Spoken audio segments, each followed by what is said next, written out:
ಸ್ನೇಹಿತರೆ, ನಿಮಗೆ ನೆನಪಿರಬಹುದು, 2 ವರ್ಷಗಳ ಹಿಂದೆ ಅಪರಿಚಿತರಿಂದ ಗುಂಡಿನ ದಾಳಿ, ಭಾರತಕ್ಕೆ ಬೇಕಿದ್ದಂತಹ ಉಗ್ರನ ಹತ್ಯೆ. ಪಾಕಿಸ್ತಾನದ ಇಂತಹ ಸ್ಥಳದಲ್ಲಿ ಅಪರಿಚಿತ ಮುಸುಕುದಾರಿ ವ್ಯಕ್ತಿಯೊಬ್ಬ ಭಯೋತ್ಪಾದಕ ಸಂಘಟನೆಯಲ್ಲಿದ್ದ ಉಗ್ರನನ್ನ ಹತ್ಯೆ ಮಾಡಿದ್ದಾನೆ. ಈ ರೀತಿಯಾದಂತಹ ಬಹಳಷ್ಟು ಸುದ್ದಿಗಳನ್ನು ನಾವು ಆಗಾಗ ಕೇಳುತ್ತಾ ಇದ್ವಿ.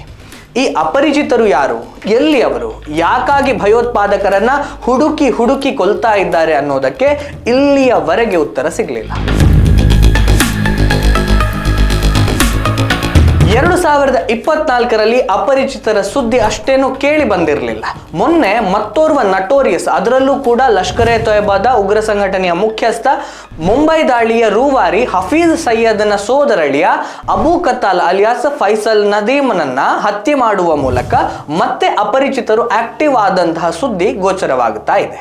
ಹಾಗಾದ್ರೆ ಅಪರಿಚಿತ ಬಂದೂಕುದಾರಿಗಳ ಗುಂಡಿಗೆ ಹತ್ಯೆಯಾದಂತಹ ಮೋಸ್ಟ್ ವಾಂಟೆಡ್ ಭಯೋತ್ಪಾದಕರು ಯಾರು, ಅವರನ್ನ ಹೇಗೆ ಹತ್ಯೆ ಮಾಡಲಾಯಿತು ಅನ್ನೋದನ್ನ ಈ ವಿಡಿಯೋದಲ್ಲಿ ತಿಳಿದುಕೊಳ್ಳುವಂತಹ ಪ್ರಯತ್ನವನ್ನ ಮಾಡೋಣ.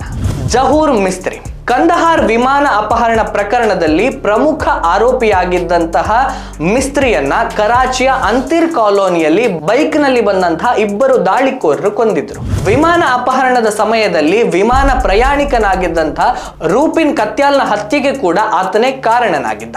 ಸೈಯದ್ ಖಾಲಿದ್ ರಜಾ, ಅಲ್ ಬದರ್ ಮುಜಾಹಿದ್ದೀನ್ನ ಮಾಜಿ ಕಮಾಂಡರ್ ಆಗಿದ್ದಂತಹ ರಜಾನನ್ನ ಕರಾಚಿಯಲ್ಲಿರುವಂತಹ ಆತನ ಮನೆಯ ಬಳಿ ಇದೇ ಶೈಲಿಯಲ್ಲಿ ಹತ್ಯೆ ಮಾಡಲಾಗಿತ್ತು. ಅಪರಿಚಿತ ದಾಳಿಕೋರರು ತಲೆಗೆ ಗುಂಡು ಹಾಕಿ ಅವನನ್ನ ಕೊಂದಿದ್ರು. ಬಶೀರ್ ಅಹಮದ್ ಪೀರ್, ಹಿಜ್ಬುಲ್ ಮುಜಾಹಿದ್ದೀನ್ನ ಮುಖ್ಯಸ್ಥ ಸೈಯದ್ ಸಲಾಹುದ್ದೀನ್ನ ಆಪ್ತ ಸಹಾಯಕನಾಗಿದ್ದಂತಹ ಪೀರ್ನನ್ನ ರಾವಲ್ಪಿಂಡಿಯಲ್ಲಿರುವಂತಹ ಅಂಗಡಿಯೊಂದರ ಹೊರಗೆ ಗುಂಡಿಟ್ಟು ಕೊಲ್ಲಲಾಗಿತ್ತು. ಆತ ಜಮ್ಮು ಮತ್ತು ಕಾಶ್ಮೀರಕ್ಕೆ ಭಯೋತ್ಪಾದಕರನ್ನ ಕಳುಹಿಸಿಕೊಡುವಂತಹ ಜವಾಬ್ದಾರಿಯನ್ನ ಹೊತ್ತಿದ್ದ ಅನ್ನುವಂಥದ್ದು ಬಹಳ ದೊಡ್ಡ ಮಟ್ಟದಲ್ಲಿ ಸುದ್ದಿಯಾಗಿತ್ತು. ಪರಮ್ಜಿತ್ ಸಿಂಗ್ ಪಂಜ್ವಾರ್, ಆತ ಭಾರತವನ್ನ ಗುರಿಯಾಗಿಸಿಕೊಂಡು ಶಸ್ತ್ರಾಸ್ತ್ರ ತರಬೇತಿಯನ್ನ ನೀಡುತ್ತಾ ಇದ್ದ ಮತ್ತು ಒಳನುಸುಳುವಿಕೆ ಚಟುವಟಿಕೆಗಳಲ್ಲಿ ಕೂಡ ತೊಡಗಿಕೊಂಡಿದ್ದ ಅನ್ನುವಂಥದ್ದು ತಿಳಿದು ಬಂದಿತ್ತು. ರಿಯಾಜ್ ಅಹಮದ್ ಅಲಿಯಾಸ್ ಅಬು ಖಾಸಿಂ ಕಾಶ್ಮೀರಿ, ರಚೌರಿಯ ಧಾಂಗ್ರಿ ದಾಳಿಯ ಪ್ರಮುಖ ಸಂಚುಕೋರನಾಗಿದ್ದಂತಹ ಅಬು ಕಾಸಿಂನನ್ನ ಪಾಕ್ ಆಕ್ರಮಿತ ಕಾಶ್ಮೀರದ ರವಾಲಾ ಕೋಟ್ನ ಮಸೀದಿಯಲ್ಲಿ ಪ್ರಾರ್ಥನೆ ಮಾಡುತ್ತಾ ಇದ್ದಾಗ ಅಪರಿಚಿತ ಬಂದೂಕುದಾರಿಗಳು ಗುಂಡಿಟ್ಟು ಕೊಂದಿದ್ರು. ಆತ LET ಮತ್ತು ಜಮಾತ್ ಉದ್ ದವಾ ಉಗ್ರ ಸಂಘಟನೆಗಳ ಜೊತೆಗೆ ಸಂಪರ್ಕವನ್ನು ಕೂಡ ಹೊಂದಿದ್ದ. ಸರ್ದಾರ್ ಹುಸೇನ್ ಅರೈನ್, ಹಫೀಜ್ ಸಯ್ಯದ್ನ ಸಹಚರನಾಗಿದ್ದಂತಹ ಸರ್ದಾರ್ ಹುಸೇನ್ ಅನ್ನ ಸಿಂಧ್ನ ಶಹೀದ್ ಬಂಜರಾಬಾದ್ ಜಿಲ್ಲೆಯಲ್ಲಿ ಹತ್ಯೆ ಮಾಡಲಾಗಿತ್ತು. ಈ ಹತ್ಯೆಯ ಹೊಣೆಯನ್ನ ಮಾತ್ರ ಸಿಂಧೂ ದೇಶ ರೆವಲ್ಯೂಷನರಿ ಆರ್ಮಿ ಹೊತ್ತುಕೊಂಡಿತ್ತು. ಜಿಯಾ ಉರ್ ರೆಹಮಾನ್, ಭಾರತದ ವಿರುದ್ಧ ಜಿಹಾದ್ಗಾಗಿ ಯುವಕರನ್ನ ಹುರಿದುಂಬಿಸ್ತಾ ಇದ್ದಂತಹ ರೆಹಮಾನ್ನನ್ನ ಕರಾಚಿಯಲ್ಲಿ ಮೋಟಾರ್ ಬೈಕ್ ನಲ್ಲಿ ಬಂದಂತಹ ದಾಳಿಕೋರರು ಗುಂಡಿಕ್ಕಿ ಕೊಂದು ಹಾಕಿದ್ರು. ಕೆಲವು ಪಾಕಿಸ್ತಾನದ ಅಧಿಕಾರಿಗಳು ಈತನ ಹತ್ಯೆಯನ್ನ ಅಲ್ಲಿನ ಸ್ಥಳೀಯ ಉಗ್ರಗಾಮಿಗಳು ಮಾಡಿದ್ದು ಅಂತ ಹೇಳಿ ದೂಷಿಸಿದ್ರೆ, ಇನ್ನೂ ಕೆಲವರು ಭಾರತದ ಗುಪ್ತಚರ ಸಂಸ್ಥೆಗಳ ಕಡೆಗೆ ಬೊಟ್ಟು ಮಾಡಿ ತೋರಿಸಿದ್ರು. ಆದ್ರೆ ಈ ಹೇಳಿಕೆಯನ್ನ ಭಾರತದ ಗುಪ್ತಚರ ಸಂಸ್ಥೆಗಳು ನಿರಾಕರಣೆ ಮಾಡಿತ್ತು. ಶಾಹಿದ್ ಲತೀಫ್, ಜೈಷ್ ಎ ಮೊಹಮ್ಮದ್ನ ಕಾರ್ಯಕರ್ತ ಮತ್ತು 2016ರಲ್ಲಿ ಪಠಾಣ್ಕೋಟ್ ದಾಳಿಯ ಮಾಸ್ಟರ್ ಮೈಂಡ್ ಲತೀಫ್ನನ್ನ ಸಿಯಾಲ್ಕೋಟ್ನಲ್ಲಿ 3 ಅಪರಿಚಿತ ದಾಳಿಕೋರರು ಕೊಂದಿದ್ರು. ಭಾರತ ಸರ್ಕಾರಕ್ಕೆ ಆತ ಮೋಸ್ಟ್ ವಾಂಟೆಡ್ ಉಗ್ರನಾಗಿದ್ದ. ಶೇಖ್ ಜಮೀಲ್ ಉರ್ ರೆಹಮಾನ್, ಯುನೈಟೆಡ್ ಜಿಹಾದ್ ಕೌನ್ಸಿಲ್ನ ಸ್ವಯಂ ಘೋಷಿತ ಪ್ರಧಾನ ಕಾರ್ಯದರ್ಶಿ ರೆಹಮಾನ್ ಚೋಟಾಬಾದ್ನಲ್ಲಿ ನಿಗೂಢವಾಗಿ ಕೊಲ್ಲಲ್ಪಟ್ಟಿದ್ದ. ಯುನೈಟೆಡ್ ಜಿಹಾದ್ ಕೌನ್ಸಿಲ್ನ ಸ್ವಯಂ ಘೋಷಿತ ಪ್ರಧಾನ ಕಾರ್ಯದರ್ಶಿ ರೆಹಮಾನ್ ಚೋಟಾಬಾದ್ನಲ್ಲಿ ನಿಗೂಢವಾಗಿ ಕೊಲ್ಲಲ್ಪಟ್ಟ.